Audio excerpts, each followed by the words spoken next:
All right, ladies and gentlemen, Jason Hetland here, Rodeo Round Up backstage, world's toughest rodeo, XL Energy Center, St. Paul, Anthony, Lucia. Man, we see you in the arena during the NFR. We see you on your stage show in Vegas, and you're right here announcing this event. Yeah, it's just it's an awesome experience to get to do so many different things on such a big stage. And tell you what, St. Paul, Minnesota lights up when the World's Toughest Rodeo comes to town.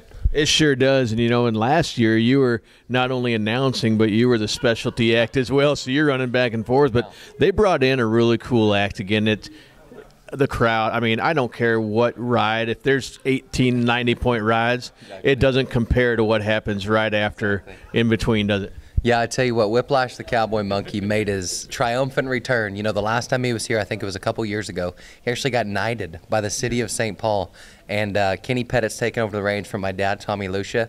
He's done a really good job with him. He's built a great relationship with Whiplash and the dog. And I tell you what, as many times as I've seen it, last night when I watched it, I'm looking forward to seeing it again. It's just amazing. Oh, and the crowd just eats it up. You know, we did a story with Kenny and Whiplash. We did an interview with him last night, and we put it up on the website, and it's gone viral already. Yeah, Whiplash, it doesn't matter. I mean, if Trevor Brazil was here, everybody would rather have Whiplash's picture than Trevor's. Nothing against Trevor, because he's the king of the Cowboys, but I'm telling you, Whiplash is the king of the Cowboy Monkeys. You know, that is a fact. But let's get away from the rodeo realm for a little bit, because a lot of people may not, you know, be new to the rodeo, and they're saying, oh, man, he looks really familiar. You know what?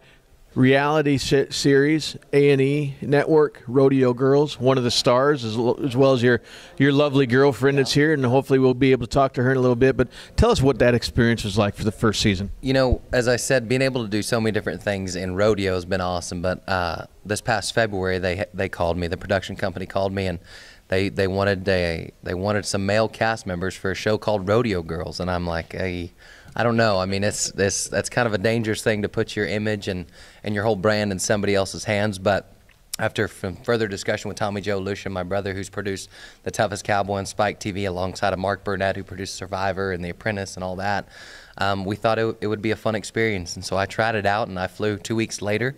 I flew to Scottsdale, Arizona, and we started filming, and we finished filming the first season in July, mid-July, and it was a great experience. It's something completely different, something I never expected I would do. I would do it again. You know, it was it's just a different experience. And I tell you what, the fan outreach and the fan growth, the neatest thing about the show has been it showed rodeo, a piece of rodeo. It showed me, a piece of me, to so many people who didn't. They know a little bit about rodeo, but it just opened up a whole new fan base. I mean, 2.4 million people watched our first episode. We went all the way up to 3.4 million on one of the episodes. So, I mean, that's millions of people. 300,000 come to Las Vegas during the National Finals Rodeo, but I'm saying 3.4 million people. It was a pretty cool opportunity to be a part of something like that. You know, it sure is, and there's been a lot of speculation, you know, a lot of talk surrounding it between the folks that are involved in the rodeo community and you know, the people that aren't. But what people have to realize is it's a quote-unquote reality show. You know, yeah, there's a lot of things that maybe aren't right, but there's a lot of the behind-the-scenes stuff that, as you and I both know, actually happen. Yeah. Well, I mean, the thing about it is it's an entertainment-type show, plain and simple, entertainment. That's what it's about. It's just cool that it's based about rodeo, plain and simple. And, you know, during the National Finals Rodeo, I was out there, and that's when it premiered. And I had so many, me and Jessica both had so many NFR contestants say, hey, we TiVo'd your show, and we went back in and watched it after the rodeo, or they went, you know, they TiVo'd Jim Ross Cooper in his big bus at the NFR. There's 18 team ropers in there watching the steers, and then they stopped watching the steers, the videos of their steers they're going to run, and they went over to Rodeo Girls and watched it. We got, I mean, it was from people from New York in town for the Jay-Z concert at the Mandalay Bay.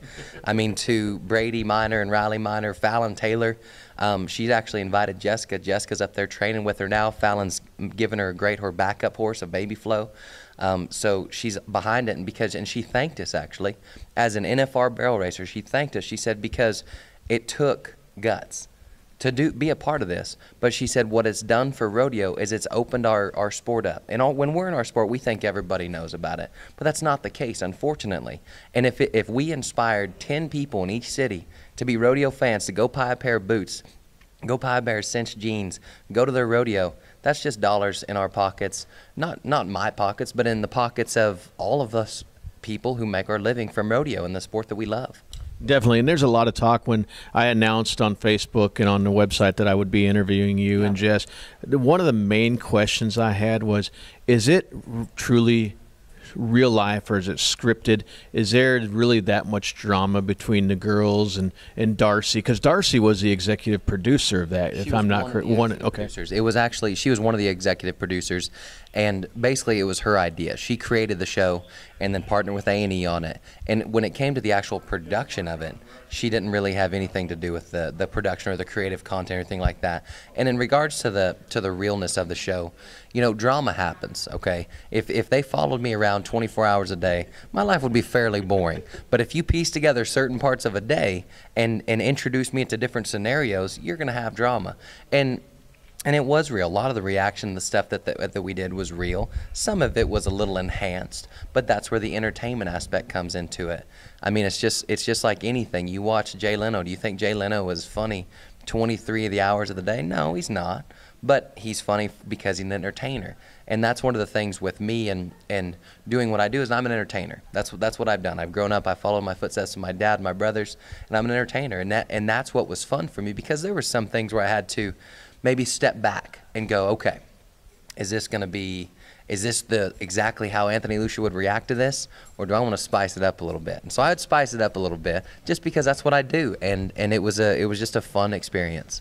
Fantastic. And you know, there's no word yet on season number 2, but we're still waiting on that. But I know many fans hope that there is. Yeah, last night we were signing autographs, and me and Jessica took, I'm saying, so many pictures with fans and the younger generation. You know, girls between the ages of 11 and 18 just flock to the show because it's, you know, it tells a story. Despite the entertainment aspect, it still tells a story. Each one of those girls has a story. And Jessica's story of inspiration, of overcoming her dad's death at a young age and just struggling to pursue her dreams of rodeo. And that's a story that we can all relate to. And then there's the love-struck me, who on the show looks like I have no life except following Jessica around, which is highly false.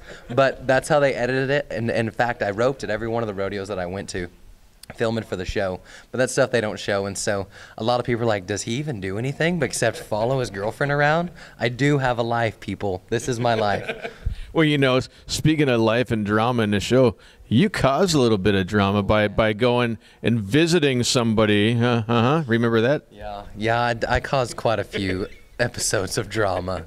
But whether it was Darcy, and then the last episode I was flirting with Megan, and God forbid a guy be friendly to any other woman on reality television. See, in that, I hated how this first season ended, because you guys are in the workout area in the gym, and I'm like, okay, you know what's going on. The first false thing about the show was me in a workout gym. Jeez, I work out by lifting hay bales and feed sacks and cleaning up horse poop.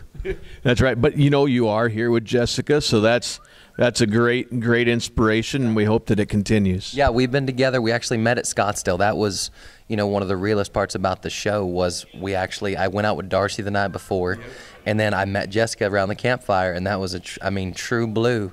And it was, I don't want to say it was love at first sight, but I said, my goodness, that girl's pretty. I need to get to know her a little bit better. We've been together ever since, and so it's awesome that something awesome like that has come together, and you never know, there might be wedding bells in the future. Who knows? Cliffhanger. Season 2? Yeah, maybe. All right. Ladies and gentlemen, Jason Hetland here, Rodeo Round Up backstage at the world's toughest rodeo in St. Paul with your announcer and reality television star, Anthony Lucia.